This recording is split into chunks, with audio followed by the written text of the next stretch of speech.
are a viable economic force here for the home country. So it makes sense for the embassies to have at least an ambassador assigned to our causes because they have an opportunity here. We're living in D.C. This is the political hub. There couldn't be a better place to be in terms of gathering opinions of the Indian community and channeling them back home. Only if they need another civil nuclear deal or something similar to that, they'll come talk to everybody. Well, here's a story I would have never expected. When you think of Border Patrol and you think of the Mexican border, who do you normally assume crosses that border? I would say Americans and Mexicans. Yeah, not so, say the Border Patrol. It turns out thousands of Indians have entered Texas illegally from Mexico in the last year, most of whom are Sikhs who claim religious persecution at home.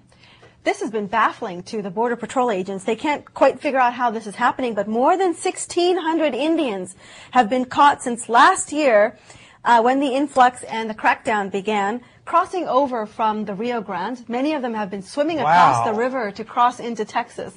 Wow. This is a remarkable story. They thought at first it could be the result of smuggling people. You know, there's a lot of human trafficking, human smuggling that goes on. But actually, it turns out it's not to be the case. It's just that I think a lot of Indians have figured out that that is a porous border and that it's a good loophole. And a good loophole, so it's easier to cross in from the southern side as opposed to Canada, which is where you saw a lot of Indian immigrants come into the country. So, you know, I think it's just something to be vigilant of as you're crossing these borders. A lot of times Border Patrol agents are looking for you to come in from unique places now as a result of interesting trends and patterns like this. Here's another story that ought to get our attention, those of us that travel a lot in the airports. The TSA is debuting less revealing software for getting through those airport scanners. You know, the whole world was in flames about this new scanning procedure where you can see the outline of the body and people had privacy concerns. It was either that or you got frisked, you know, as they call, I love this phrase, rigorous frisking at the airport, which made a lot of people uncomfortable.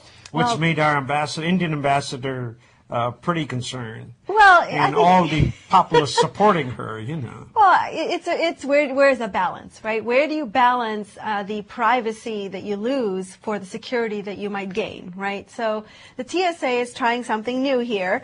What it is it's the same machines, but they're now producing a gray cookie cutter outline of the human form.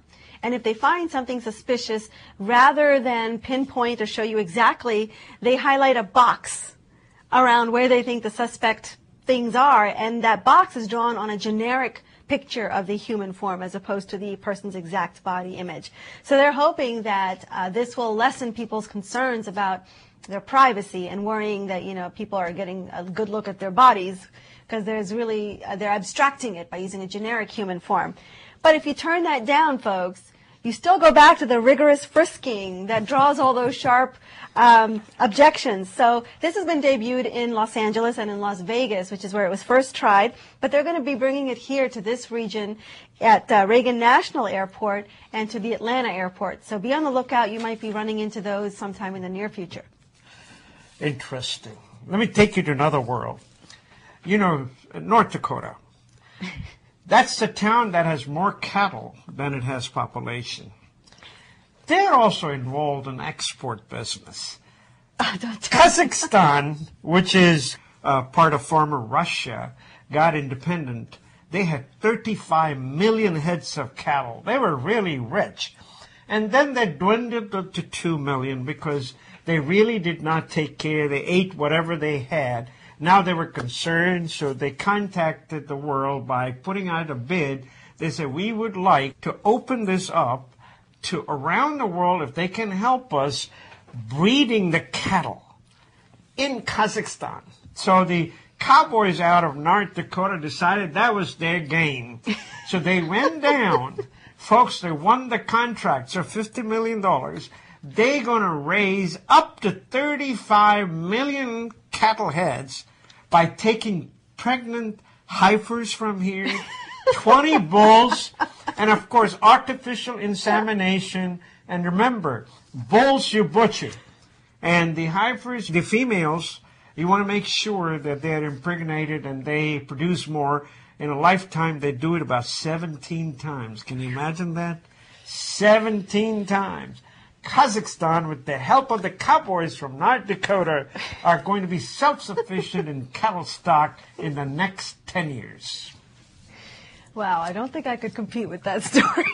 Have you ever noticed how there seem to be two kind of people in the world?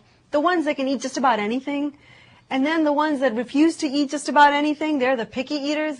My father is one of them. There is actually a help group, a support site for people who are picky eaters. It's called pickyeatingadults.com. There have been some scientific studies to prove that actually people and their tastes have a lot to do with their personalities, and how it's not always just a social factor. We tend to think that, if you didn't eat that fruit as a child, then maybe you didn't develop the taste for it. Some of that is true. Some of us are just more adventurous than other folks. But in some cases, they are trying to show that it's actually a genetic cause for why some people have natural aversions to certain foods.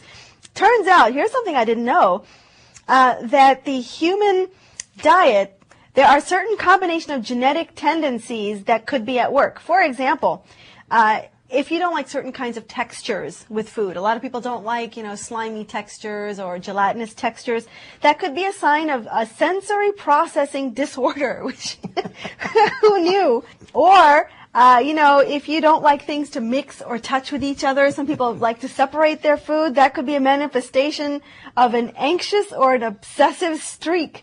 And it turns out that picky eaters do actually score higher than others on tests of anxiety. So they think that it